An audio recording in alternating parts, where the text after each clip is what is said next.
guys, jumpa lagi dengan Madam Detektif. Semoga kalian dalam keadaan sehat dan bahagia. Episode kali ini Madam mengangkat kisah dari Amerika, tepatnya di Portland, negara bagian Oregon, yang lokasinya di sebelah barat laut negara itu. Tindakan melawan hukum yang dilakukan dengan sangat rapi, tidak ada bukti dan tidak ada TKP. Detektif yang memimpin investigasi sampai menyerah. Namun penyelidikannya berubah secara signifikan ketika dia menemui seorang paranormal bernama Vicki Monroe. Portland, Maine merupakan kota terbesar dan terpadat yang ada di negara bagian Oregon. Jumlah penduduk seluruh wilayah metropolitan Portland sekitar 2,5 juta jiwa, yang menjadikannya sebagai kota nomor 25 terpadat di Amerika. Penduduknya terdiri dari kulit putih, Asia, kulit hitam, dan lainnya dari berbagai bangsa. Keunikan dari Portland adalah merupakan kota seni, juga kota museum, dan bir sebagai ikon minuman terfavorit. Ada banyak tempat untuk dapat mencoba bir dengan rasa khas masing-masing pabrik. Merupakan hal yang unik di mana bioskop memutar film sambil menyajikan bir. Salah satu museum yang terkenal di Portland adalah Museum Seni, yang merupakan koleksi karya seni terbesar di Amerika, dengan berbagai bentuk karya seni, baik klasik maupun kontemporer. Portland adalah kota damai, sampai suatu saat kedamaian itu pecah. Pada hari Minggu 21 Oktober 2001, Amy Saint Laurent, 25 tahun, seorang gadis cantik dan dikenal baik kepada siapapun, tiba-tiba menghilang di tengah malam, tanpa jejak. Keluarga melapor ke polisi, juga mencarinya dengan memasang gambar Amy di mana-mana. Tidak ada jalan yang tanpa foto Amy dipasang. Keluarga Amy menghimbau untuk memberitahu siapapun yang melihat keberadaan Amy. Seluruh penduduk di kota itu bersimpati ikut membantu mencari Amy. Polisi tak kalah sibuknya mencari dengan anjing pelacak, mobil, dan helikopter, tapi tidak membuahkan hasil.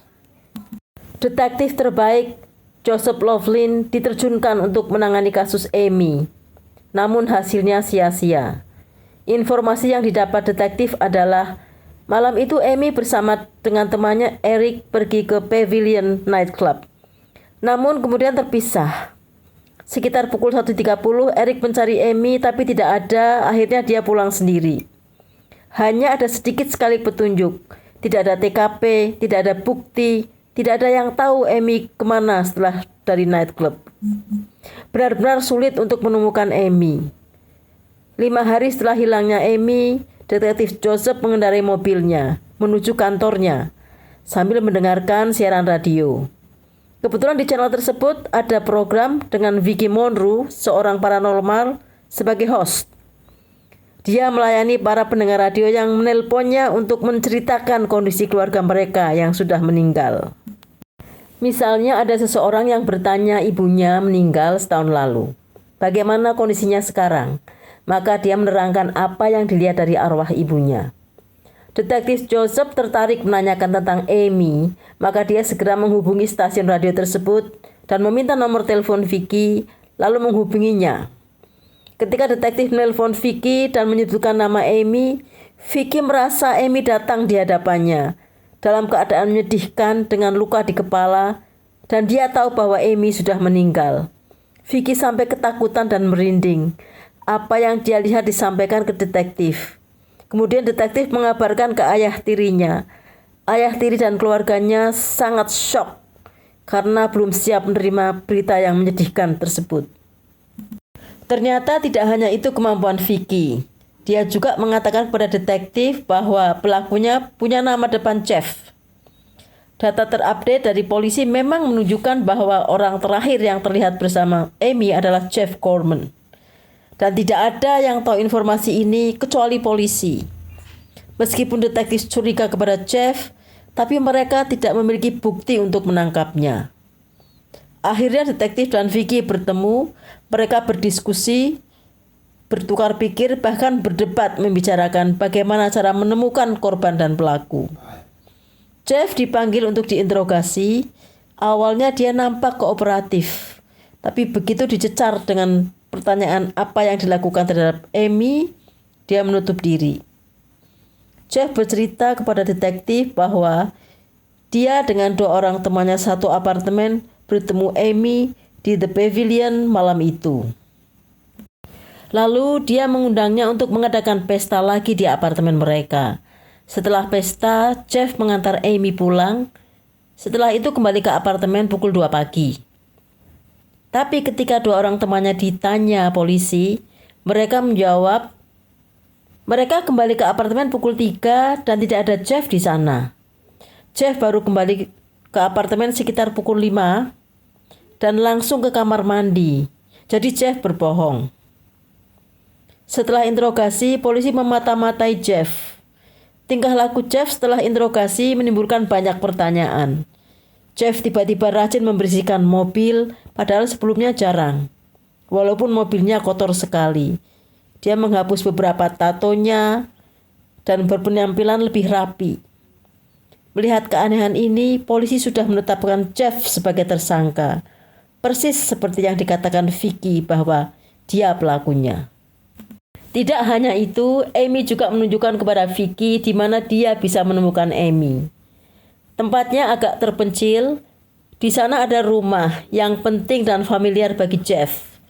Tak jauh dari rumah itu banyak sekali pohon-pohon, kemudian ada sungai. Di sanalah Amy bisa ditemukan. Detektif langsung tahu bahwa itu adalah rumah ibu Jeff yang lokasinya di Scarborough, di luar kota Portland. Dan berdasarkan pantauan aktivitas HP-nya, dia ada di sana pada saat hilangnya Amy pukul 2.30 pagi. Sudah 6 minggu Amy menghilang, masyarakat mendesak polisi untuk segera mengungkap pelaku karena takut ada korban lagi. Selagi detektif Joseph menginterogasi dan memata-matai Jeff, 2 orang detektif lain, Danny dan Scott, berusaha menemukan tubuh Amy.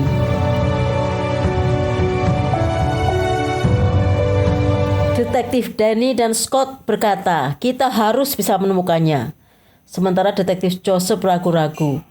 Ini ibarat mencari jarum di jerami, akan sangat sulit. Vicky hanya menunjuk area lokasi, tapi bukan titik lokasinya. Sementara mereka harus bergerak cepat karena musim dingin tiba, salju pelan-pelan mulai turun. Jika permukaan tanah dipenuhi salju, akan sulit mencari lokasi di mana Amy dikubur. Benar saja, ketika mereka sampai di rumah ibu Jeff, tak jauh dari situ ada hutan pinus.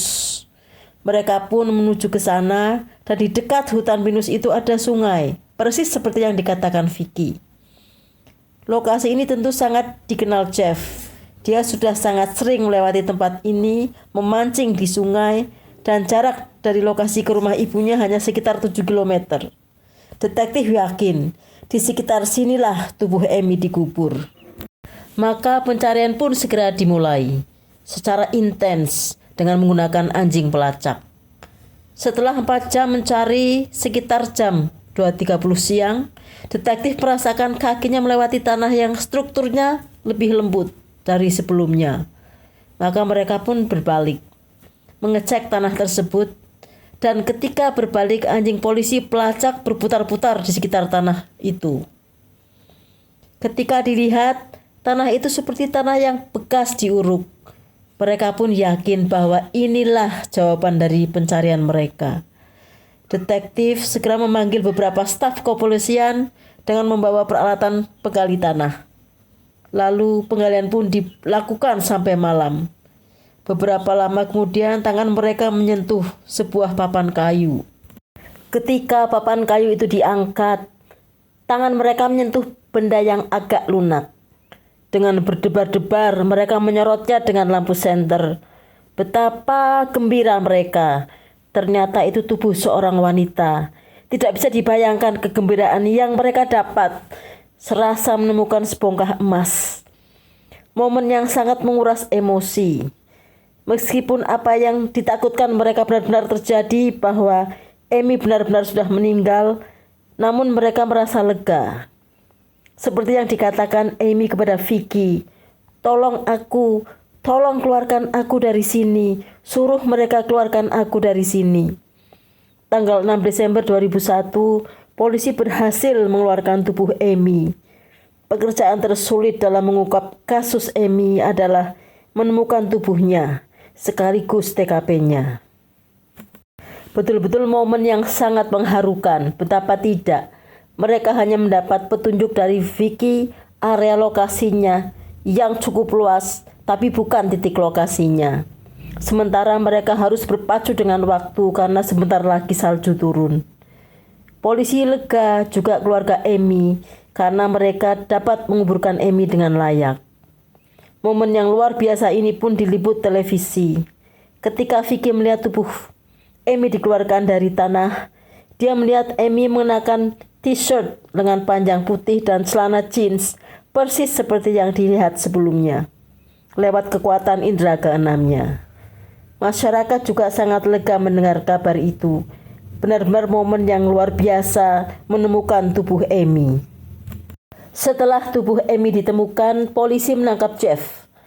Apa yang dilakukan Jeff benar-benar di luar perikemanusiaan. Setelah mengajak kenalan dengan Amy di The Pavilion Nightclub, Jeff membuntuti Amy. Suatu saat Amy hendak mengambil barangnya yang ada di mobil. Di tempat parkir itulah Jeff membekap Amy dan menyeretnya ke mobilnya. Namun sebelumnya Amy dilukai agar pingsan. Lalu Jeff membawa Amy dengan mobilnya ke TKP. Sampai TKP, Amy ditarik keluar. Lalu dipaksa untuk melayani keinginannya. Setelah puas, Jeff mengeluarkan senpi. Dengan 2 timah putih bersarang di kepalanya, Amy langsung meninggal. Amy ditinggalkan begitu saja. Esoknya Jeff mendatangi TKP, kemudian menggali tanah untuk menguburnya. Dia sengaja menguburnya agak dalam agar tidak ada orang yang mengetahuinya. Namun ternyata dugaannya keliru. Dengan bantuan Vicky dan anjing pelacak kerja keras polisi, mereka berhasil menemukannya.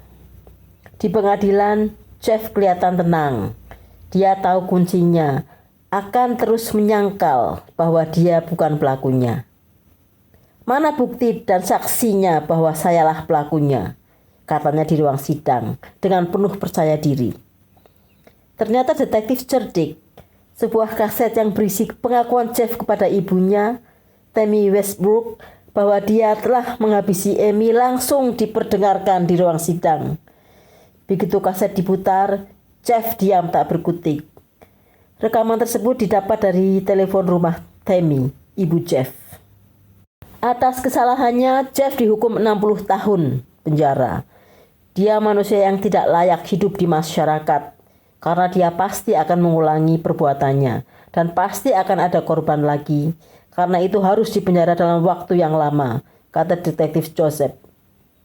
Kasus Amy adalah kasus yang unbelievable, tanpa TKP, tanpa bukti tubuh korban, namun berhasil diungkap berkat kerja keras polisi dibantu seorang paranormal, Vicky Monroe. Usaha yang luar biasa dan sangat menguras emosi dalam menemukan tubuh Amy ditulis dalam sebuah buku dengan judul Finding Amy. Sekian dulu guys. Semoga kita bisa mengambil hikmah dari cerita ini. Sampai jumpa di kisah berikutnya dan terima kasih sudah menyaksikan.